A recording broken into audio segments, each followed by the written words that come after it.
Morning all, it's Friday the 2nd of May and back on this job which had all the blue grit on it.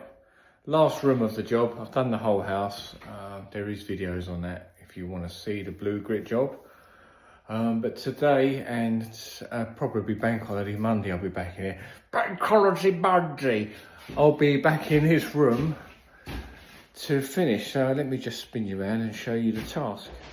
Now this house is, it's been bought by a couple, and the lad, or the man, he's a lad to me, is a bricklayer and he's quite handy. So he originally skimmed all the walls that was going to have a radiator on so he could get all the rads on. That was back in the winter. And it's been sort of a bit of an ongoing project. So this is the room. Let me take you back a bit. So we've got the ceiling there, nice new ceiling for me. I think this detail, they've got to sort this out because this is going to be taken back off. This sticks out a bit, this timber. And I think that's going to be planed off. And then we're just going to overboard it. It might even be me doing that. I think they're sort of running out of time. Anyway, so that will just be boarded, skimmed. Obviously all around these reveals, I've got some sort of bit of jiggery pogery going on here. I'll take that in. I may even pick up stop bead for that. I'll have a look. Anyway, bit of blue grit again, but then we've got this. I think there must have been like a chimney breast here, and they sprayed a load of adhesive on it with a spray machine just to key all this in and sort of pin it back. And I think I'm going to try and overboard this. I'm going to try and dot and dab this with some 9.5mm boards rather than bonding it out or sand and cementing it. I thought it'd be easier just to dot and dab it on. I think I've got enough clearance for the 9.5s there. So that's the mission. Get that dot and dabbed today, get that ceiling on today, and hopefully get a wall or two on today. But yeah, I'll set up a camera and we'll crack on. I bought myself a new stand for the phone. I've got one for the GoPro, but I never really had a decent one for the phone, so I'll give this a go in a minute. Also, I was watching a kitchen painter, like painting the units in the cabinets. I was watching a bloke that does that, and he recommended some brushes. So I bought a set, and I didn't realise they're tiny. Look. I suppose they do different sizes, but he said they're really good. Let's try it. I think I took the cover off that one. He said they're really good. No, I didn't. Let's take the cover off. 1 second though. Oh yeah, that one's got the cover off. He said they look cheap and crap. He said, but the bristles are really good. I mean, obviously I do a lot of painting. They're very cheap. I think that was about 10 or 12 quid for 12 brushes. But I thought they'd be really nice just for, you know, getting in your edges. They're really slim, look. And he said the bristles are good. They don't come off. He can use them for quite a while doing his kitchens. But I really like that little sharp edge, and I thought that would be lovely just to get them lovely edges in like that. And obviously a bit of painting, a bit of dusting, and all sorts of them. So yeah, it was only Amazon. I think they're made by, what are they called? Got a funny name. Great Andrew, I think they're called. Let's see if it's on the front here. Great Andrew. They look like kids' things, but he just throws them away after each job and then buys a new one for every kitchen he does. So anyway, that's that. I'll do a little muckabout review on them if I can.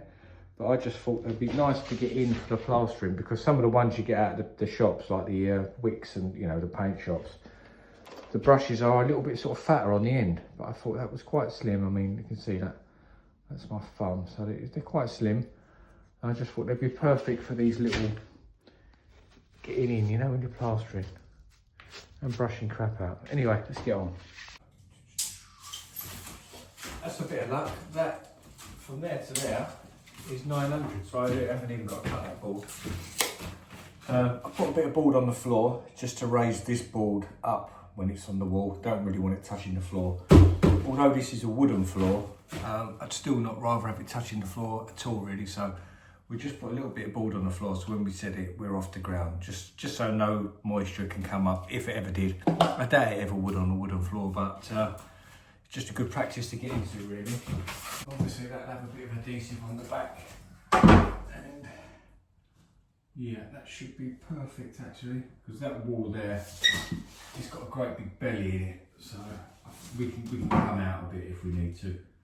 If this wall comes out a quarter of an inch with some adhesive on it, it's not going to matter because that wall is dipping right in there anyway, so that's good.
That really is superb.